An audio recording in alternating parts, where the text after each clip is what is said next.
Oh, welcome back to Red Dead Online, guys, where we have a very underwhelming update this time around.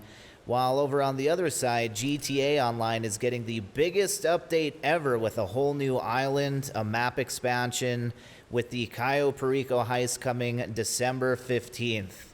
Meanwhile, in Red Dead Online, the December update is literally only an additional 10 levels to the bounty hunter role, which we've already had in the game.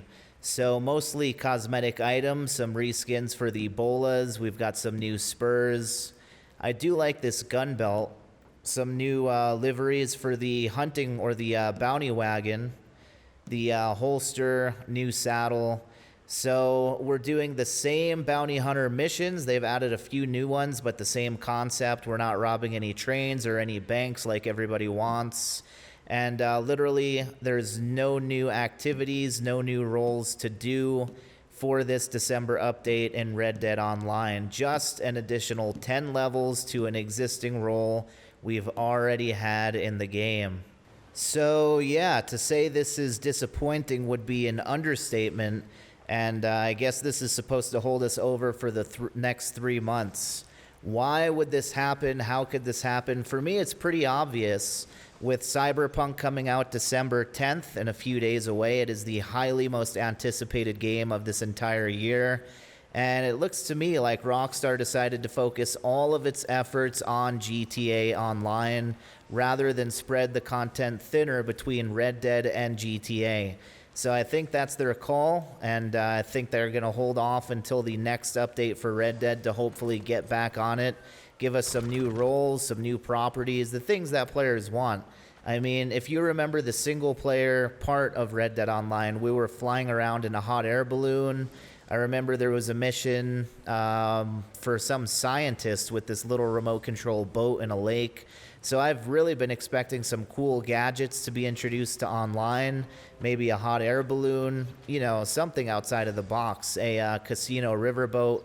These are the things that players want, and which leads us to the next problem of Red Dead Online. The daily challenges for the gold have now been nerfed from 0.2 to 0.1.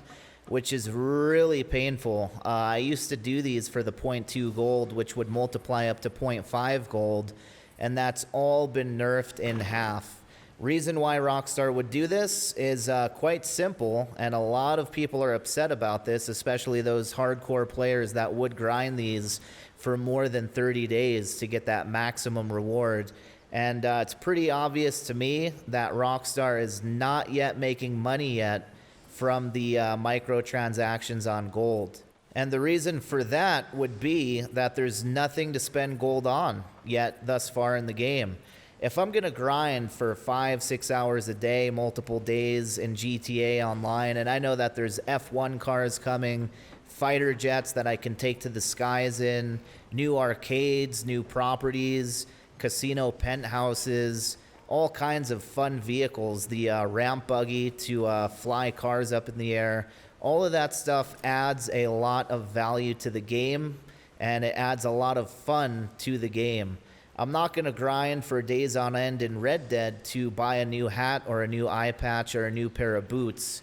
So that's half of the equation, is Rockstar needs to add some content that's worth grinding for. Give me a casino riverboat, give me a hot air balloon, give me some cool new gadgets. And then I think we'll see players start to play the game more, and some players start to purchase the in-game gold more with those microtransactions, which is obviously what Rockstar is looking to do. But they've got to bring the content. They can't do an update like this. And again, with Cyberpunk a few days away, pretty sure they decided to focus on GTA. And let's just hope that for the next update, they take it a little bit more seriously and try and pump some new life into this game. As far as the new Outlaw Pass, this is the 4th edition of the Outlaw Pass. I would say they got pretty lazy on this as well. As you can see, we get a new dog, which is just a recolor of the last husky that was in the game. So they just recolored it to be a red husky. And most of the rewards on this pass are pretty useless. I'm pretty tired of these coupons.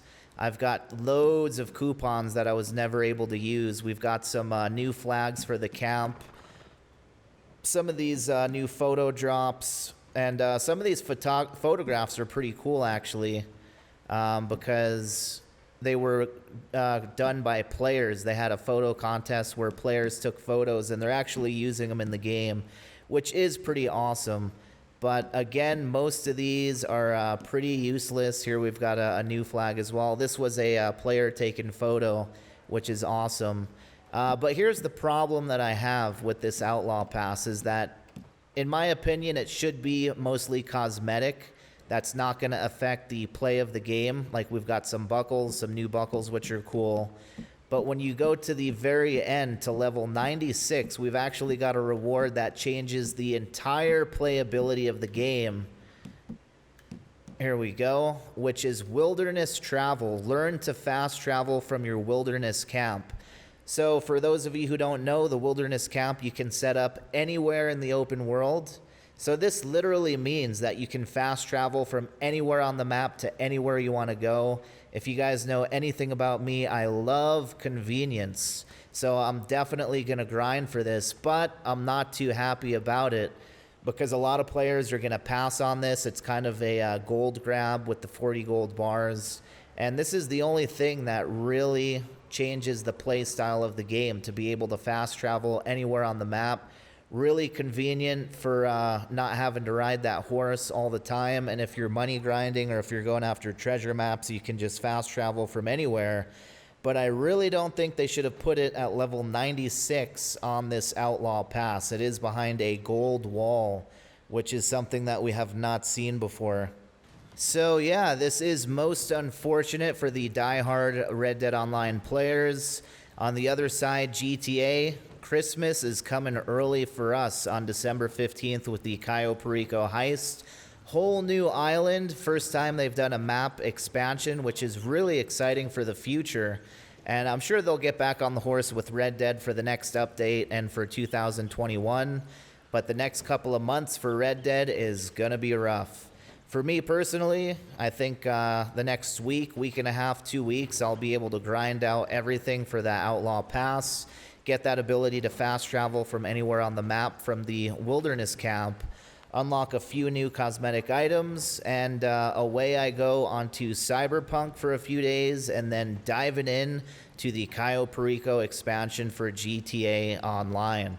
Let me know your guys' thoughts down below, what you think of this update, if you're surprised, if you were expecting it to be this bad, or if it's worse than you thought. I wasn't expecting too much, but this is pretty minimal, to say the least. That is going to do it for this video. As always, you guys stay cool, keep on gaming, and I will see you guys soon in the next video. Weekly reset for GTA Online tomorrow, so I may check in with you guys then. See you guys soon. Take care. Enjoy the rest of the day. And for now, H2 is signing out.